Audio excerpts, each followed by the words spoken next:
After leaving the postpartum care center, Jason couldn't wait to drive me to the Civil Affairs Bureau. The moment we received our divorce certificate, I saw a joy on his face that I hadn't seen in a long time. He looked down at me and said, "I still need to go home and pack up my things before I move out." "All right, no problem," I replied, my voice gentle and calm. Jason looked at me and said, "You seem different than before." "Different how?"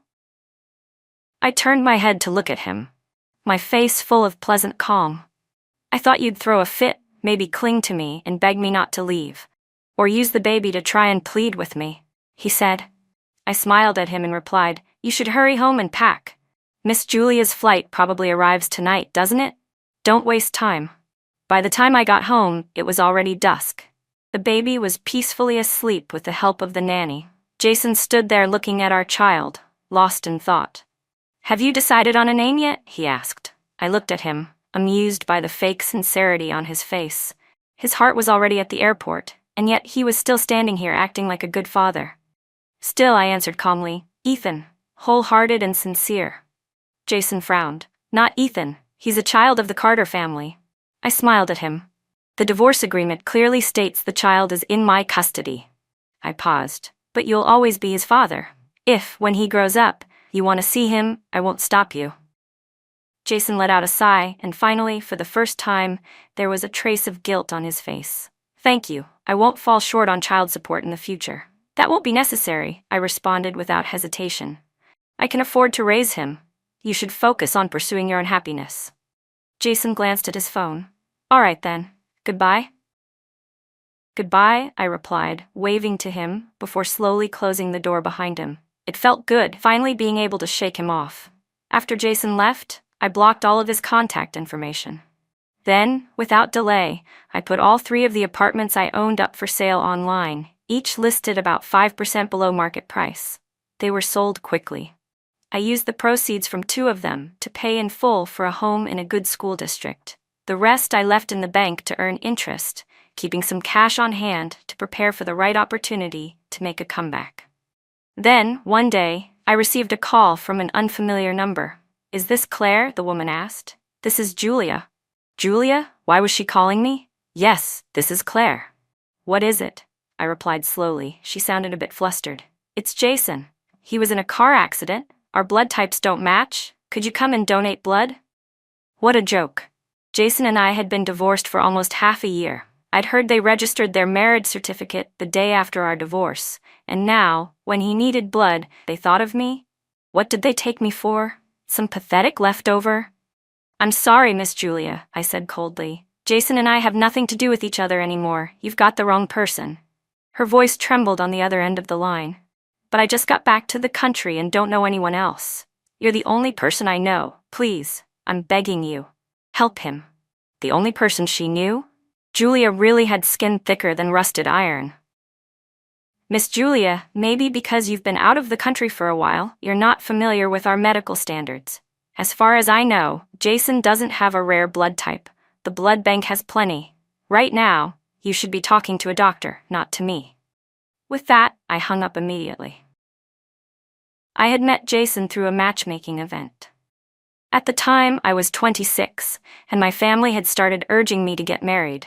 Jason had been the most promising of all the men I met, polite and refined, tall and upright, with a master's degree from a prestigious university. Everything about him seemed proper and gentlemanly. I once asked him, "How many relationships have you been in before?" He looked a bit shy, lowered his head, and smiled. To be honest, that was my first relationship. My first time falling in love. Jason looked at me wide-eyed. "Is it really that hard to believe?" he asked. Then he started pursuing me like crazy. He wasn't lying to me, not exactly. He just never told me that there had always been someone else living in his heart, someone he secretly adored. After we got married, Jason and I started a film company from scratch. In the past few years, several young artists we signed began gaining recognition. When we were registering the company, I asked Jason, "What should we name it?" He blurted out almost without thinking, "Let's call it J&Y Media." It wasn't until 3 years into our marriage that I learned the origin of that name. That night, he came home completely wasted. The driver had to carry him upstairs. His consciousness flickered in and out. After 3 years together, it was the first time I'd seen him drink that much. He kept mumbling in his sleep, calling out, "Julia, I miss you. Julia. Julia." Who was Julia? I went through countless possibilities in my head and prepared myself for the worst. Jason threw up multiple times that night, and I stayed by his side, taking care of him the entire time. The next morning, when he woke up and saw me resting on the edge of the bed, he looked a bit guilty and reached out to gently touch my face. "You've been through a lot, sweetheart." I smiled faintly. "Last night, you kept calling out Julia's name. Who is she?" He clearly hadn't expected me to ask so directly and immediately sat up in bed, startled. After a long pause, he finally said, "Julia and I are what you think." "Then what are you?" I asked. He lit a cigarette and said, "Julia and I grew up together. A few years ago she moved abroad. But don't worry, nothing ever happened between us." The disappointment ran from the top of my head all the way down to the soles of my feet. Looking at the man I had shared a bed with for over 3 years, he suddenly felt like a stranger to me. I let out a cold laugh. So all these years, those business trips to the UK, were they really just to see her? Jason lowered his head and went silent. He didn't say a word for a long time. From that point on, Jason and I became strangers living under the same roof. But fate has its own cruel sense of humor. 2 months later, during a routine checkup, I found out I was pregnant. For the sake of the baby, I considered giving him a chance. I didn't want my child to be born without a father. When I was 4 or 5 months along, I brought the prenatal test results to Jason. His eyes lit up with surprise and joy. "Why didn't you tell me something this important sooner?" "Does it really matter to you?" I asked him. "Of course it does," Jason said, sweeping me into his arms. "You and the baby mean everything to me." Looking at him then, I thought maybe he wasn't a good husband, but perhaps he could be a decent father. But the higher your hopes, the deeper your disappointment. Jason spared no expense, finding the best private hospital for me. As my due date approached, I was on bed rest nearly every day. But Jason rarely came to visit. He always said, "With you not at the company, everything's on me. I'm too busy. I'll come see you when I can." On the day I gave birth, I almost didn't make it. I was in the delivery room for over 10 hours. But Jason never showed up. After the delivery, I lay weakly in the hospital bed. His assistant, a young woman, stood beside me. "It must have been so hard. Congratulations," she said with a polite smile. I smiled back faintly. "Where's Mr. Carter?" She scratched her head awkwardly. "He said an important client was flying in today, so he went to the airport. He'll come see you once he's done." I knew every single one of the company's major clients. I looked up at her and asked, what client could possibly be more important than his wife giving birth? She stammered, I'm not sure. Mr. Carter didn't give any specifics. You just gave birth and you're still weak. Please try to get some rest." I looked at the young girl. She seemed freshly out of college and didn't want to make things difficult for her. "All right." It wasn't until the 3rd day after I gave birth that Jason finally appeared. He brought a huge bouquet of flowers and stood in front of me. "Sweetheart, you've worked so hard," he said, then leaned down and kissed my forehead. He looked over at our son. "He really looks like me." I looked at Jason and felt nothing but disgust. All the emotions I had been bottling up finally erupted. Tears streamed down my face, falling in loud drops onto the blanket. It startled Jason so much that he visibly jumped. While crying and cursing him in my heart, I asked, "Jason, where have you even been these past few days? Did you know I was in labor for over 10 hours? I nearly died on the operating table. You once said the baby and I were the most important people in your life. Then why couldn't you be there for us?" I was already sobbing so hard I couldn't speak clearly, but I cried even harder on purpose. I was putting on a show, one I wanted Jason to see. Because only through this performance could I make him feel even more guilty deep down. Already weak and exhausted, the crying made me start turning pale. "Jason, I know I can't stop you from loving someone else. If you think I'm just in the way, then I can stop being Mrs. Carter. But could you at least share a little of your love with me and the baby, just a little?" Jason frowned, his face tense. "I'm sorry, Claire. I really am. I've wronged you." I turned my head and wiped away my tears. Then I forced a weak smile and said, "Don't say you're sorry. You're my husband, the father of my child, and the man I love most. Even I felt nauseous saying those words. But I smiled at Jason anyway. Starting from that day, Jason began visiting me and the baby in the hospital regularly, acting like a devoted father. But every time he came, I made sure to cry. I cried about how hard things had been for me. I cried about how I had supported him through building the company from nothing. I cried about how deeply I loved him.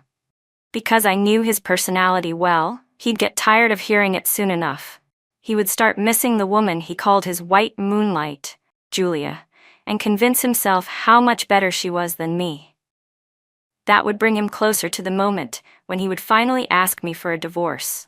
And all my crying, all those dramatic confessions, were like emotional manipulation, my version of psychological warfare. I wanted him to feel guilty when he eventually asked for the divorce, so I could get more from him in return. What Jason didn't know was that I had already found out about every meeting he had with Julia over the past few months. Ever since I learned about her, I hired a private investigator. Every time Julia's plane landed, I knew. After 40 straight days of my calculated weeping, Jason finally snapped. He yelled at me in a low growl. "Claire, can you stop already? Don't you ever get tired of saying the same things over and over? Because I'm sick of hearing them. I can't believe I didn't realize how exhausting you are." He waved his arm toward the room in frustration. "Look around this hospital. Is there anyone else being this unreasonable? You're acting like a total shrew." I swallowed my rising anger and asked in a low voice, "So what do you want?" Jason went silent for a long moment before finally saying, "Let's get a divorce. I'll bring the papers tomorrow." Then he turned and stormed out of the room. But what Jason didn't know was that I had already made up my mind to divorce him, because the truth was, he wasn't going to live much longer. My thoughts snapped back to the present as I kept replaying Julia's phone call in my mind. There were doctors who could handle the situation, so why had she called me? We'd been divorced for over 6 months and hadn't had any contact. Why now? I put on a full face of makeup and carefully dressed myself. Then I called Jason's assistant. "I heard Mr. Carter was in a car accident," I said casually. "Was it serious? Which hospital is he at?" She sounded surprised by my question. "He's at 3rd Hospital," she said after a pause. "Are you planning to visit?" "Yeah," Julia called me. Said they needed a blood donation. I figured it wouldn't hurt to do something good for once. After all, we were married. There's still some sentiment there. She seemed relieved on the other end. "Okay, got it. He's in room 302. Do you want me to let him know you're coming?" "No need," I said, hanging up.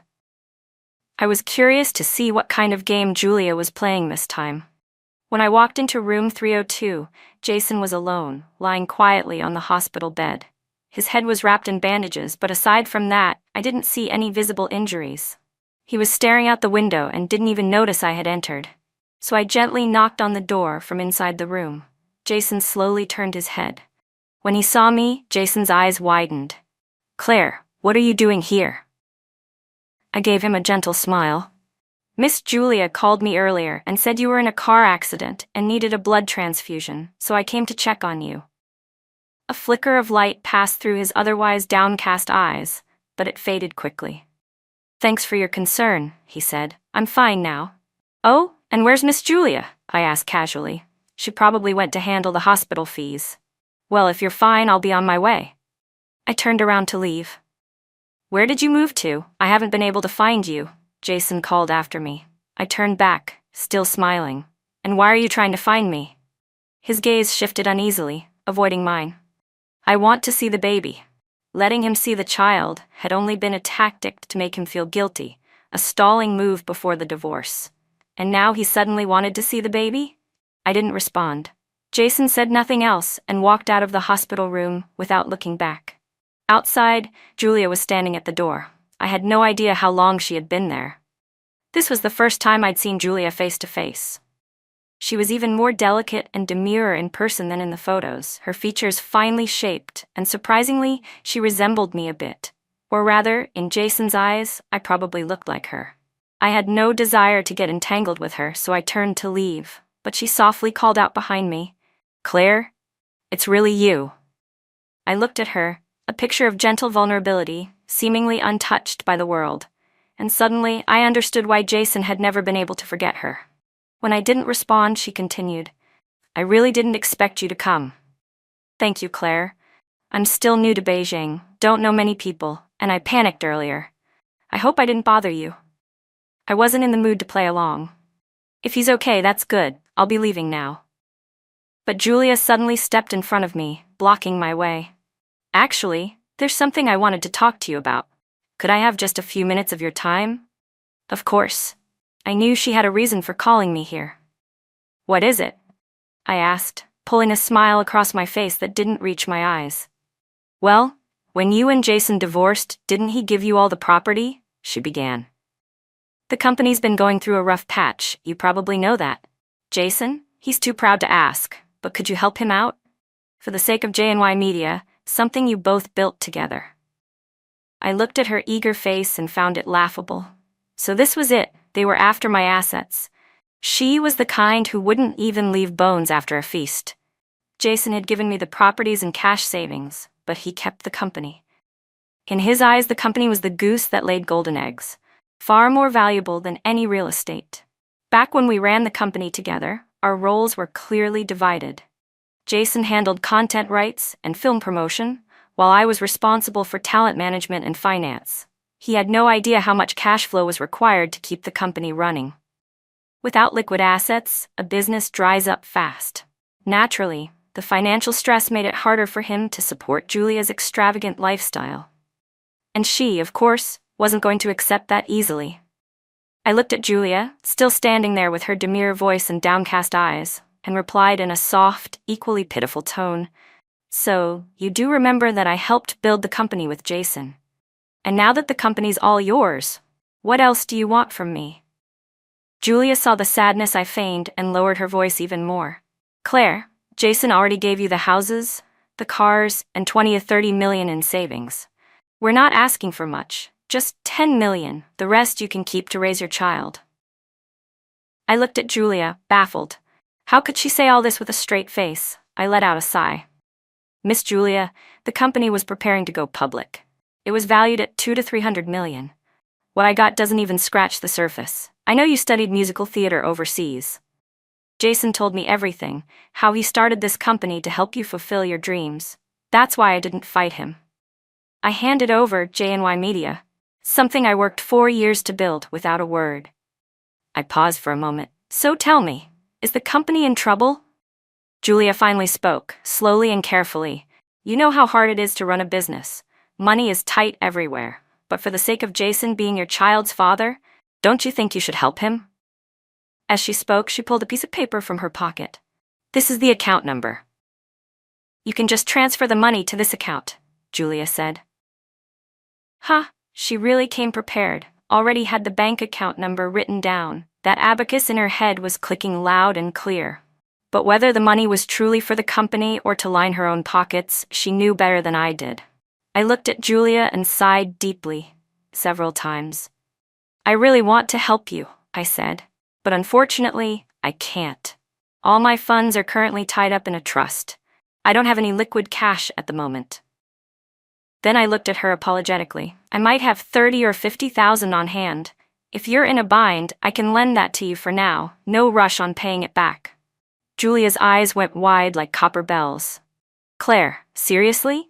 You're kidding, right?" I looked at her kindly. "It's not that I don't want to help.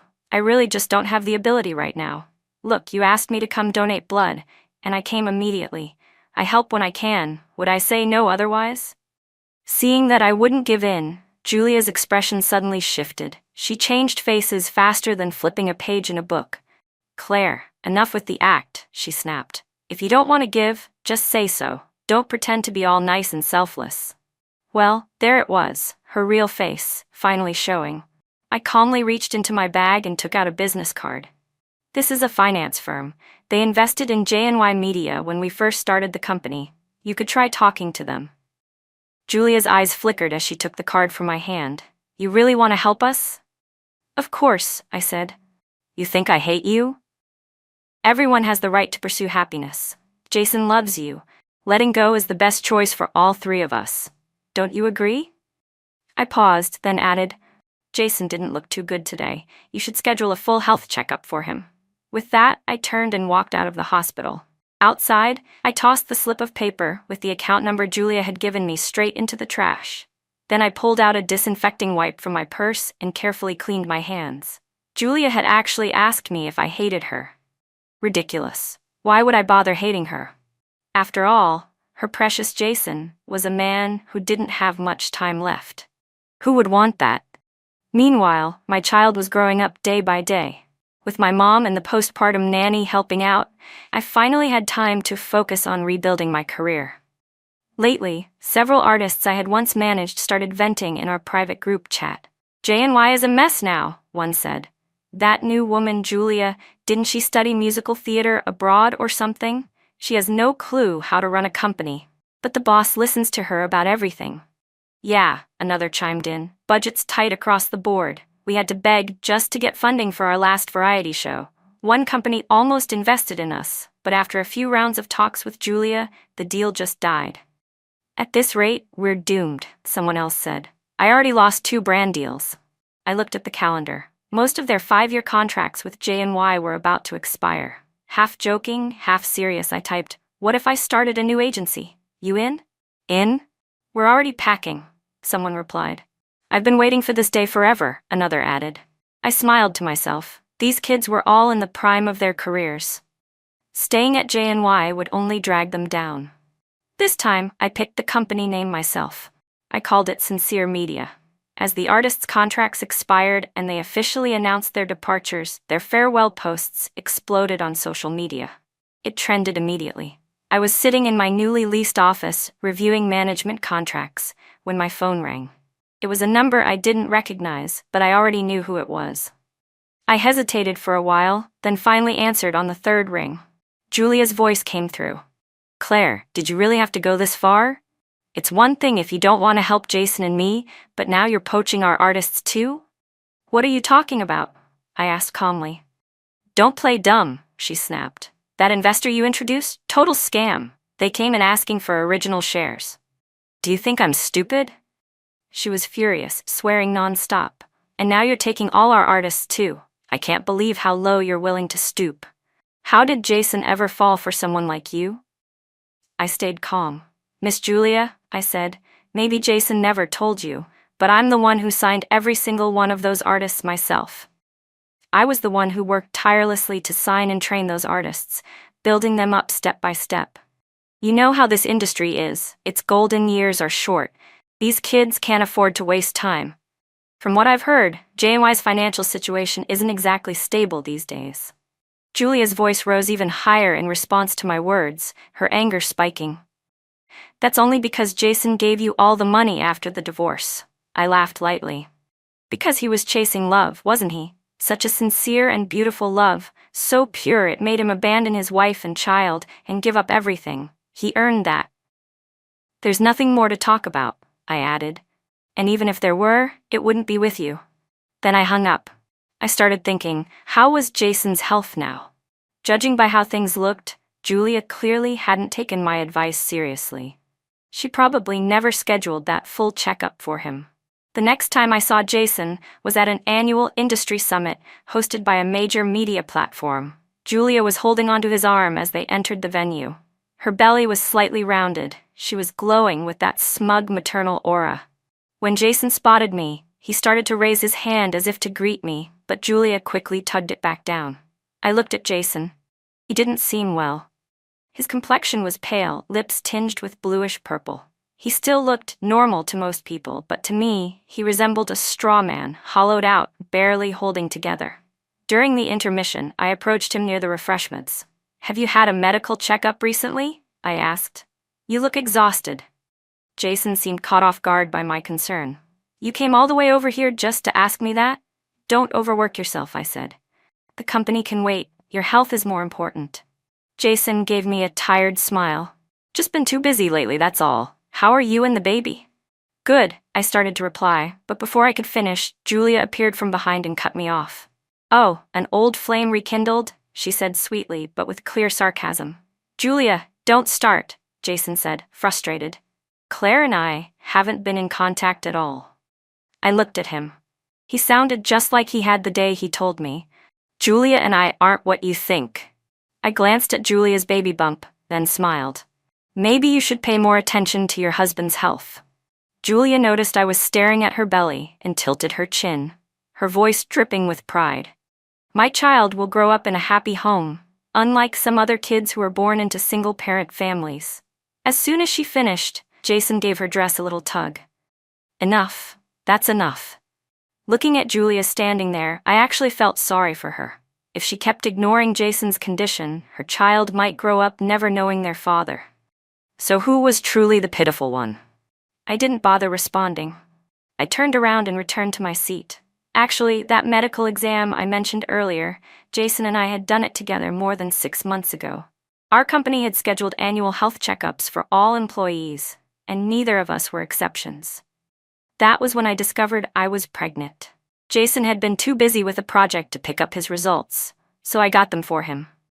His report clearly stated, large shadow detected in the lung, suspected mid-stage lung cancer. Further examination and immediate treatment recommended. But Jason's phone was off. Pregnant and panicked, I carried the report and searched everywhere for him. The private investigator I'd hired told me he was with Julia at the time, then sent me a photo of them enjoying a candlelit dinner together. In that picture, Jason was smiling in a way I had never seen before. The kind of joy he never once showed me. After 4 years together, I had only ever been a stand-in for the woman he truly loved, his white moonlight, Julia. That night, I placed Jason's medical report and the company's annual financial report side by side on his desk. Then I sent him a text. The health report and the company year-end files are on your desk. But Jason never touched those papers, not even when he packed up and moved out, because all he cared about was his Julia. Judging by the timeline, if Jason didn't start treatment soon, he probably wouldn't survive the winter. Time passed quickly, and under my management, sincere media steadily found its footing. I had thought I'd finally cut all ties with Julia and Jason. Until one day, Julia showed up at the door of my office. She looked a little worn down, but she was still dressed immaculately, in a loose, vintage-style outfit that looked like something a grandmother might wear. The moment she saw me, she burst into tears. "Claire, Jason's dying. My child is going to grow up without a father." She sobbed uncontrollably. "Why is our fate so tragic?" Julia had studied musical theater, but you'd think she majored in drama. She wept until she collapsed to the floor, and I slowly helped her onto the couch. "So, what brings you here today?" Julia looked at me with teary, pleading eyes. "Claire, the doctors say Jason might only have a few months left. I've been thinking. I want to take him to Switzerland to recover. He's always loved the scenery there. I just want him to be happy before he goes." She paused. "We won't be able to keep up with J&Y anymore. Since it was something you both built together, I'd like to hand it over to you." "Hand it over to me? What was this new performance?" Looking at her tear-streaked face, I felt a flicker of pity. "You're giving it to me? You're not coming back from Switzerland?" "No, I won't be coming back." Julia slowly pulled out a few neatly bound A4 sheets from her bag.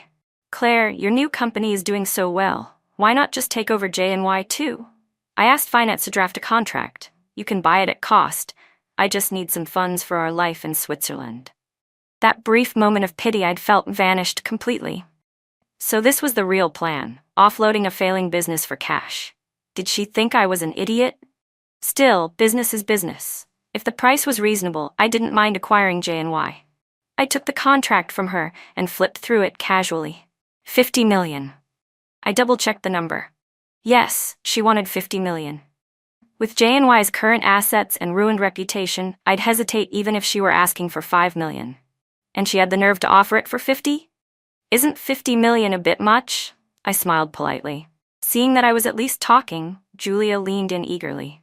"But Claire, you said it yourself. J&Y was once valued at 200 to 300 million. 50 million isn't that much to you. Taking it over wouldn't be a loss." "No loss," she said, like it was the most natural thing in the world. But J&Y didn't have a single recognizable artist left. I'd heard they were even defaulting on project payments. Paying 50 million for a mountain of debt? What did she take me for? She could fool Jason with this act, but not me. I slowly stood from the sofa. "I'm sorry, Miss Julia. I can't help you." She bit her lip. If 50 is too high, what about 40? I didn't have time to play games. I wouldn't take it even if it was 4 million. Julia's eyes widened. So you're just going to watch the company you built be destroyed? Company, Jason, it's all yours now, isn't it? I said calmly. Please leave, Miss Julia, or I'll have to call security. At the mention of security, her expression unraveled. Her tone became wild and shrill. Claire, you heartless witch. Why is it so hard to get you to cough up a little money? You're obsessed with it. Drowning in it.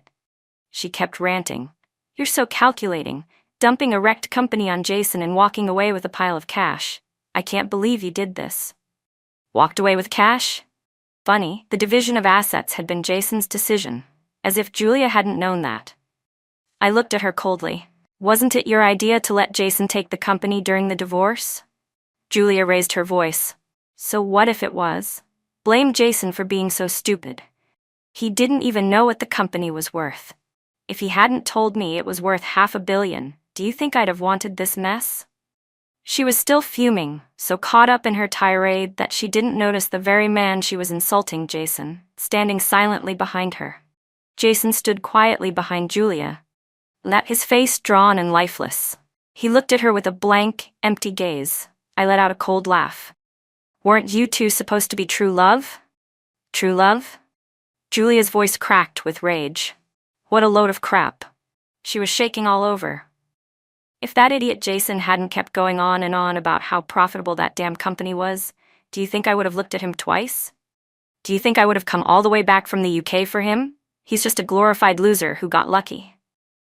As she spoke, her body swayed and she nearly fell over. Jason caught her from behind. Julia slowly turned her head. Jason, how long have you been standing there? Jason's voice was low. Long enough. After a long silence, he said, Let's go. Stop embarrassing yourself. That was the last time I ever saw either of them. The final contact I had with Jason was a phone call. He used the company's landline. The number was one I recognized immediately. I pressed the answer button. Hello?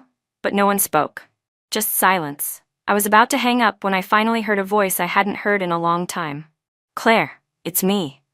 I know, I said. Jason was quiet for a while. I'm sorry. What's there to be sorry for? I replied.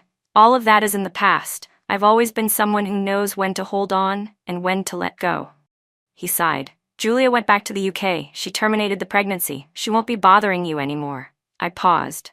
Why are you calling me today? What do you really want to say? Jason's voice was faint, nasal, like he'd just been crying. Claire, I just wanted to apologize. I once had a chance to be a good husband, a good father, doing work I loved and was good at. And that should have been enough to make me happy. But I lost my mind. I ruined everything. I regret it. When I didn't say anything, he kept talking. Claire, I'm dying. I don't know if you believe me, but during chemo, during every treatment, all I could think about was you. You staying up with me while I worked overtime, you taking care of me through the night when I was sick. I cut him off, my voice cold. What's the point of saying all this now? Jason's voice trembled as he asked. Claire, can I see you and the baby just once before I go? I miss you both so much. He started to cry softly on the other end of the line. There's no need for that anymore, I said. If there's nothing else, I have a meeting. I'm hanging up now. And I did, but my chest ached as if something inside had been yanked hard. Jason and I once had something beautiful, but I could never accept being just a stand-in for the woman he truly loved. So I let go. I gave her back to him. After Jason died, he left me a letter. And the remaining $5 million from the sale of J&Y. I never opened the letter. I donated the entire $5 million to a public charity and started a foundation in his name. That, I think, was the last shred of dignity I could give him. The end. Top of form, bottom of form.